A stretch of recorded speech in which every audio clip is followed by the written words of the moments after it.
Entonces, en esa idea de encontrar los axiomas de la lógica de predicados, nos ponemos a estudiar, eh, o sea, y teniendo en cuenta que el para todo es como una conjunción de muchas cosas y el de existe es una disyunción de muchas cosas, entonces vamos a estudiar, pero esas muchas cosas es de disyunción y conjunción, es decir, es de operaciones que originalmente eran binarias, pero por ser asociativas y conmutativas, las puede hacer uno entre muchos y eso da lo mismo, no importa en qué orden ponga los paréntesis. Entonces, resulta que la suma y la multiplicación son operaciones con la misma propiedad, de que usted puede poner 3, 4, 5 términos en la suma y no importa dónde ponga los paréntesis, el resultado va a dar el mismo. Y usted puede poner 4 o 5 términos en la multiplicación, no importa dónde ponga los paréntesis, el resultado va a dar el mismo. Entonces, uno como que dice como que la suma y la multiplicación tienen propiedades similares a las que tienen la conjunción y la disyunción. Entonces, como tienen propiedades similares, vamos a estudiar los operadores binarios que tienen esas propiedades. Entonces vamos a considerar que este círculo con un puntico es un operador binario, o sea, puede ser la suma, puede ser la multiplicación, puede ser cualquier operador binario, la conjunción, la disyunción o lo que se nos ocurra como operador binario. Pero vamos a suponer que este operador tiene tres propiedades. La primera, que ese operador es asociativo. La primera, el operador es asociativo. O sea que da lo mismo operar X con operar Y con Z que operar X con Y y luego operarlo con Z. Es exactamente lo mismo. Eso significa es asociativo. Vamos a suponer que ese operador es conmutativo. Quiere decir que da lo mismo operar X con Y que operar Y con X. Y vamos a suponer que ese operador tiene un neutro, o sea que existe un elemento del dominio de ese operador, de donde opera ese operador, tal que cualquier X operado con ese neutro es igual a U operado con esa X y es igual a X. O sea que existe un neutro de la operación. ¿Sí?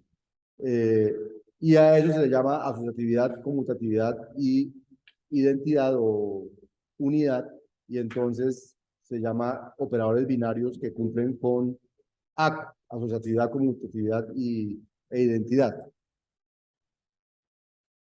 Entonces, qué operadores conocemos que cumplen con eso? Entonces, por ejemplo, la suma. La suma cumple con que es asociativa, es conmutativa y tiene neutro. ¿Cuál es el neutro de la suma? El cero. Entonces, cuando uno tiene más de dos operandos, ¿cómo escribe? Escribe x1 más x2 más xn. Como tiene un neutro, cuando haya muchos operandos, voy a escribir de primero, ya van a ver por qué el neutro. Eso no cambia el resultado, ¿cierto? 0 más x1 más x2 más xn, pues da lo mismo que x1 más x2 más xn, ¿cierto? Entonces, la suma es uno de esos operaciones que cumplen esas tres propiedades. ¿Qué otro conocemos que cumplen las tres propiedades? El, la multiplicación. Ah, bueno, perdón. Y entonces, en lugar de escribir esto así, uno termina escribiéndolo así. Suma desde igual 1 hasta n de x sub i, ¿cierto?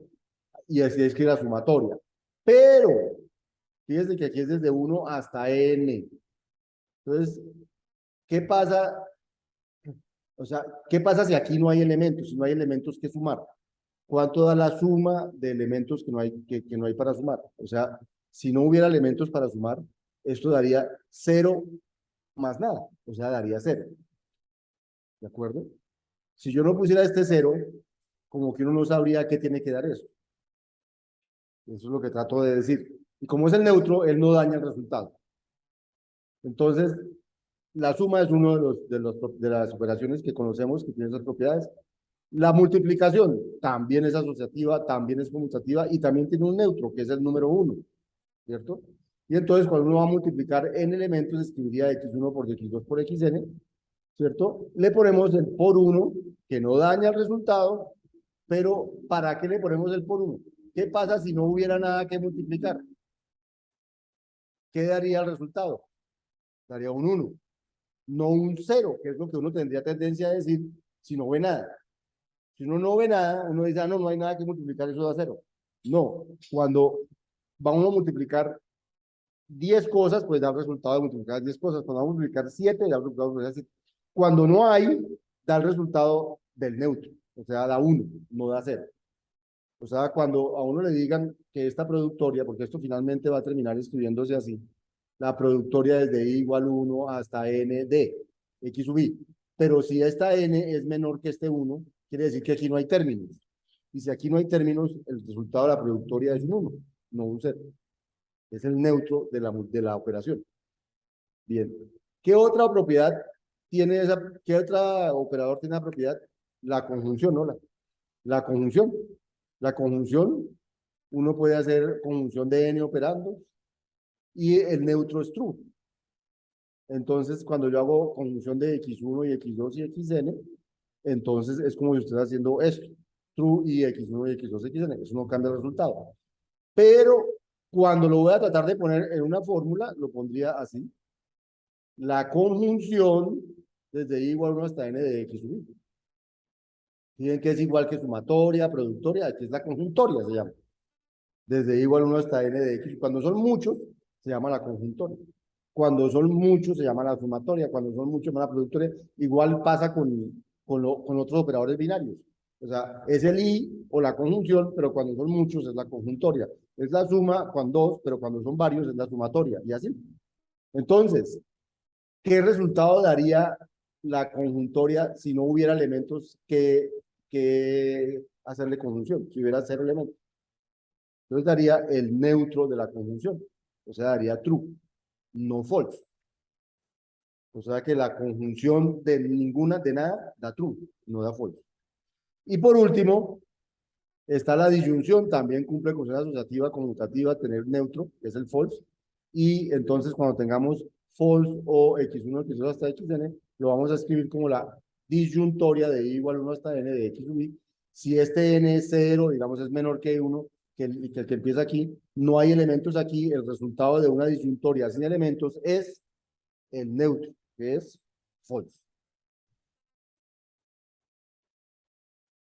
Y así, y así empezamos esta parte, es la analogía entre suma y multiplicación, conjunción y disyunción. Que las 4 operaciones, hola, son asociativas, conmutativas y tienen elemento neutro. Y usamos una notación para hablar de operar a muchos de esos elementos. En el caso de la suma, la sumatoria, en el caso del producto, la productoria, en el caso de la conjunción, la conjuntoria, y en el caso de la disyunción, la disyuntoria, que son como el mismo símbolo, pero escrito como más grande, solo que la suma la escriben con una suma, con una S mayúscula griega, la producto lo escriben con una P mayúscula griega, que es pi, la conjunción y la disyunción sí se escriben así. De hecho, ahorita vamos a ver que vamos a encontrar un símbolo para este i y un símbolo para este o. Ya van a ver que el símbolo van a ser el para todo y el existe. Bien. Entonces, bueno, como a veces escribir estas cosas se les dificulta en los textos, porque les toca hacer sumatoria con subíndices, con cosas, entonces algunos se inventaron una notación lineal para escribir eso. Por ejemplo, cuando uno escribe suma desde i igual 1 hasta 10 de i, que se refiere a sumar 1 más 2 más 3 hasta más 10, ustedes conocen la notación, ¿cierto? Bien, entonces, eso lo vamos a escribir sin necesidad de subíndices ni nada, de esta manera. La sumatoria sobre i entre 1 y 10, ese es i entre 1 y 10, del término i. Este i es este término i. O por ejemplo, cuando me dicen, no, yo quiero sumar son los i entre 1 y 10 que sean pares. Entonces vamos a escribir, o sea, 2 más 4 más, o 6 más 8 más 10. Entonces vamos a escribir, quiero sumar con los i que sean menores entre 1 y 10 y que sean pares, y lo que quiero sumar es el término i. Entonces, como el 2 es par, voy a sumar el 2, como el 4 es par, voy a sumar el 4, como el 6 es par, voy a sumar el 6, el 8 y el 10. O sea, esta es una manera de escribir eso. Esta es una manera de escribir esta suma. Sin subíndices y sin símbolos, simplemente lineal, llaman notación lineal porque cabe en una línea y la escribe uno con una línea. Y muy probablemente este tipo de notación es la que salgan los quizzes, porque era más fácil hacerlos los quizzes con notación lineal, que con notación, claro que es fácil hacerla con látex hoy en día, pero bueno, no sé por qué lo hacían así. Y la tercera es, suponga que quiero sumar con los i que están entre 1 y 10 y pares, no quiero sumar i, sino quiero sumar es i medios.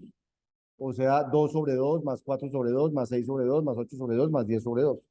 Entonces, en ese caso, esto se escribiría, quiero sumar, siempre aquí dice la variable esa es la variable como la variable de cuantificación. Voy a cuantificar lo que lo voy a hacer con la variable i. ¿Qué i's me interesan? Las i's que están entre 1 y 10 y que sean pares. Ah, bueno, ¿y qué términos pongo en la sumatoria? Ponga i medios. Aquí ponía i, aquí ponía i. Pero no siempre hay que poner i, uno puede poner i al cuadrado, puede poner lo que quiera, que dependa de i. Entonces, el primer término de la notación lineal dice cuál es la variable sobre la cual yo estoy trabajando. Y esta primera parte se llama como la cuantificación. Solo que aquí la cuantificación se hace con la sumatoria, mientras que en otros casos se hace con el conjuntoria o con la disyuntoria, la cuantificación universal con la conjuntoria, la cuantificación existencial con el existe y con la disyuntoria y la cuantificación, digamos, del producto con la productoria. Entonces, esta es la primera parte. La segunda parte dice un predicado, que dice es qué propiedad tiene que cumplir el i que yo quiero cuantificar. Entonces, tiene que estar entre 1 y 10 y tiene que ser par o cosas de ese estilo. Y la tercera dice qué es lo que voy a operar muchas veces con esa suma o con esa conjunción o con esa disyunción o con ese producto. Voy a operar muchas veces y medios. ¿Listo? Esa es la notación que vamos a usar.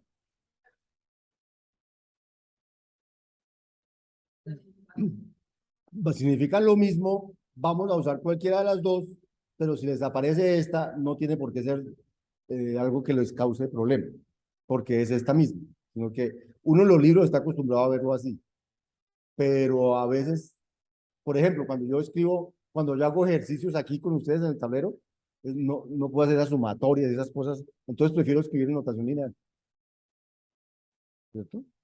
Y ya. Bien. Ahora, si no fuera con la suma, sino con cualquier operador binario, o sea, la suma, cualquier operador binario que cumpla ACU, asociatividad, conmutatividad y elemento neutro, o sea, que en este caso sería la suma, la multiplicación, la disyunción y la conjunción, entonces vamos a poner que ese operador se llama circulito con punto, y entonces vamos a decir que circulito grande con punto, puedo cuantificar X, le pongo un palito, que es este palito que hay aquí, le pongo un predicado, que es este predicado que hay aquí, y le pongo una expresión, que es la expresión que hay al lado derecho. Y entre el palito y el 2 puntos pongo el predicado y después de 2 puntos pongo la expresión.